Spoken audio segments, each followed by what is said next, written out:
কড়াইয়ে তেল গরম হয়ে গেছে, এখানে আমি দিচ্ছি পেঁয়াজ।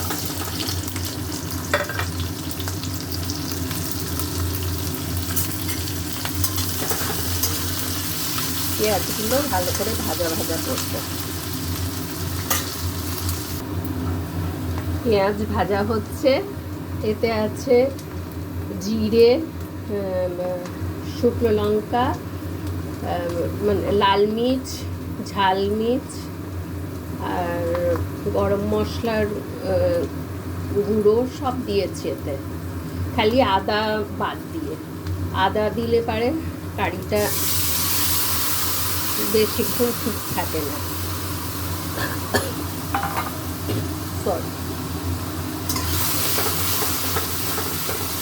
আলু আর আদা ছাড়া রান্না করলে 2-3 দিন আপনি খেতে পারবেন, মানে এসির মধ্যে থাকলে আর কি।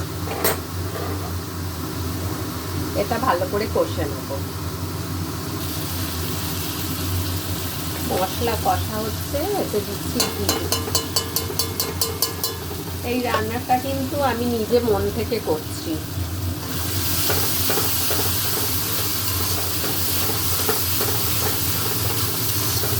ভালো করে এটা কষবো।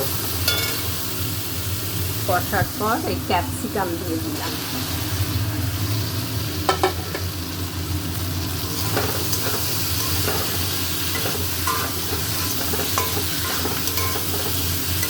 এবার এটা ভালো করে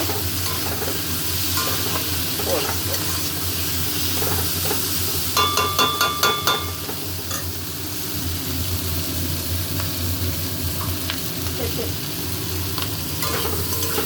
এতে আর কোনো মশলা দেবো, ভালো করে কষবো।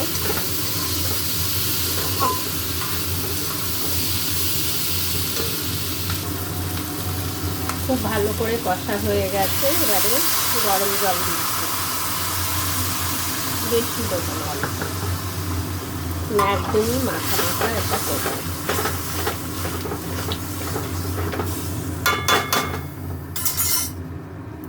এখানে পনিরটা দিয়ে দিলাম। এটা আমার মন থেকে করা রেসিপি।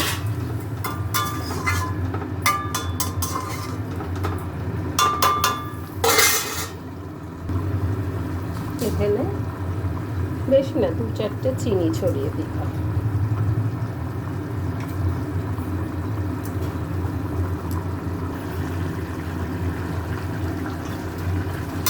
ক্যাপসিকাম পনির কারি আমার হয়ে গেল। এটা একদম শুকনো হবে, এটা ঢাকা দিয়ে এখন রেখে দেবো, আর একটু শুকাবো জলটা। রাখছি বন্ধুরা।